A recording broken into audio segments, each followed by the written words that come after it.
Well, what's going to happen? It's almost taking my voice away. Clarence McKee, our Newsmax insider, stays with us to talk about this.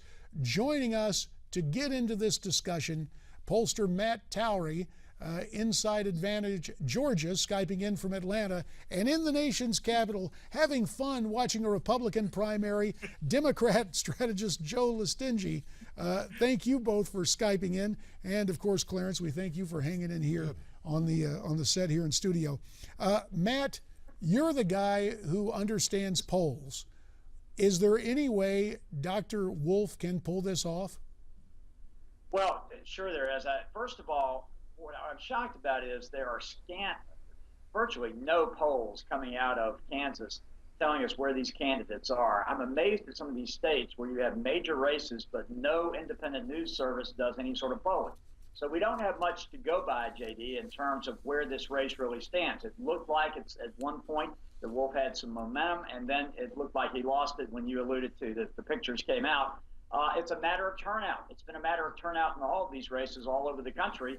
I think Joe would agree with me, as he's probably enjoyed watching the Republicans take after each other and tear each other apart, that in some instances, it's a last-minute thing that will decide what group turns out, Tea Party, non-Tea Party, establishment, or other individuals who just haven't shown up in the past but decide they want to get involved.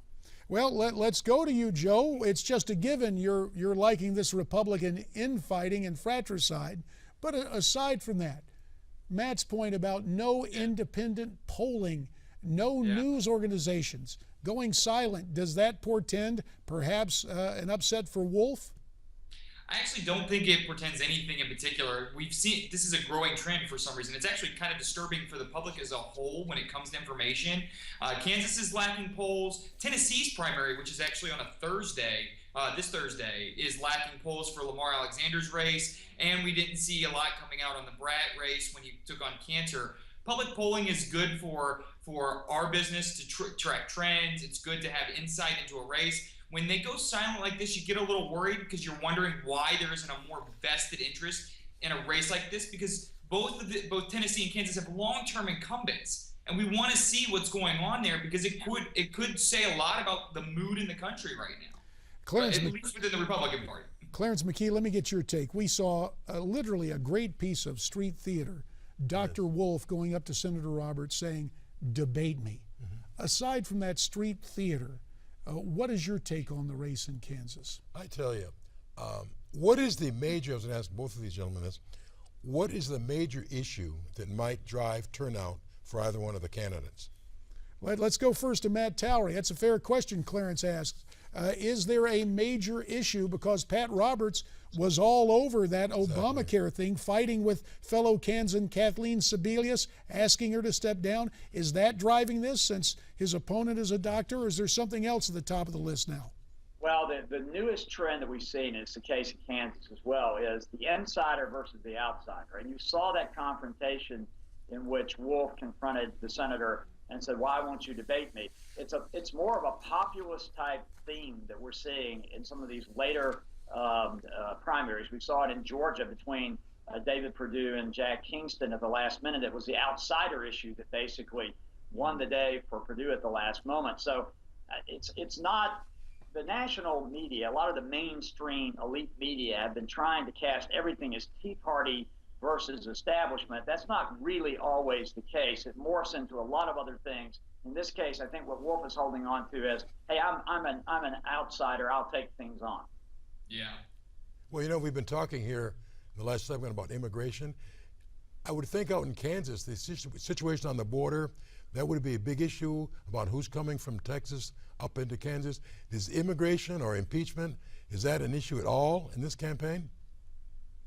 Well, I mean, go ahead, weigh in here on this one. I think Matt's right. There is no single issue in these races, as much as we want to point to it. It is definitely a trend of outsider versus insider.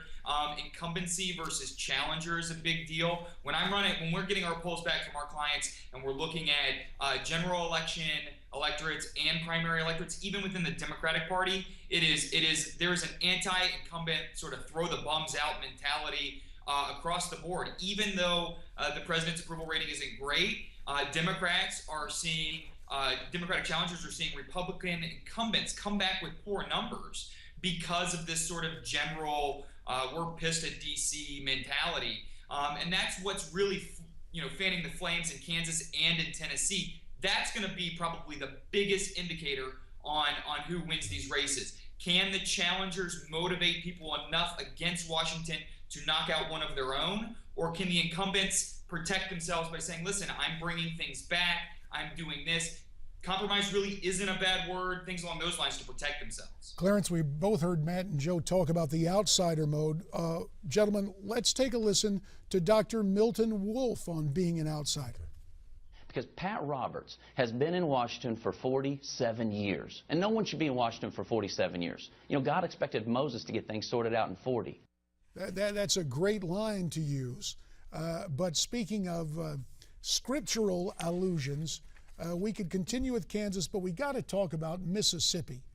Chris McDaniel, I guess David in this race, against incumbent Senator Thad Cochran, the incumbent who apparently narrowly won that runoff in the Mississippi primary.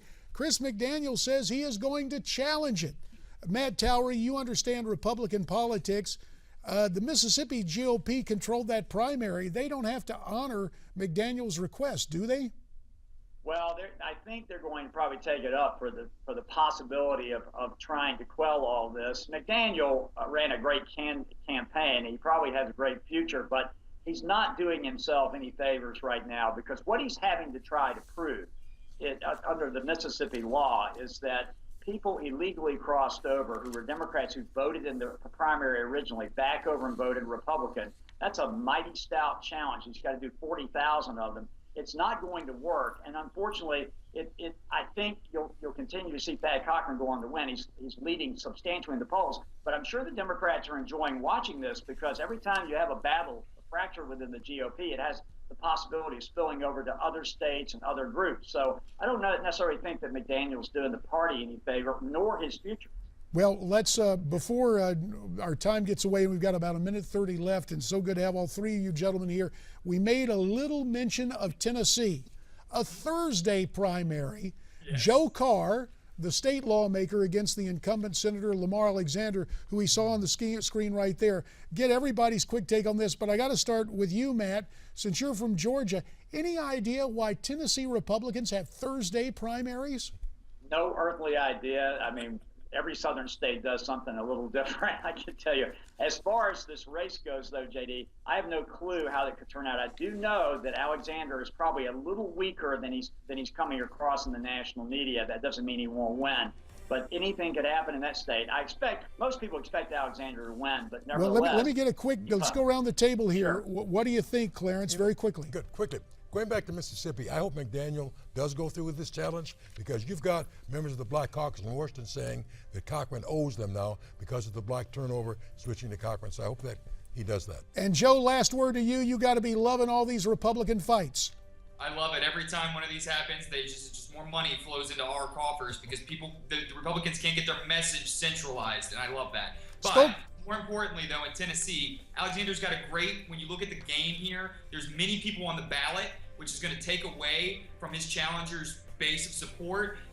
Got it. We got to run. Joe Lestingi, Matt Towery, and Clarence McKee, thank you for your insights. We appreciate the healthy discussion. More coming up on America's Forum.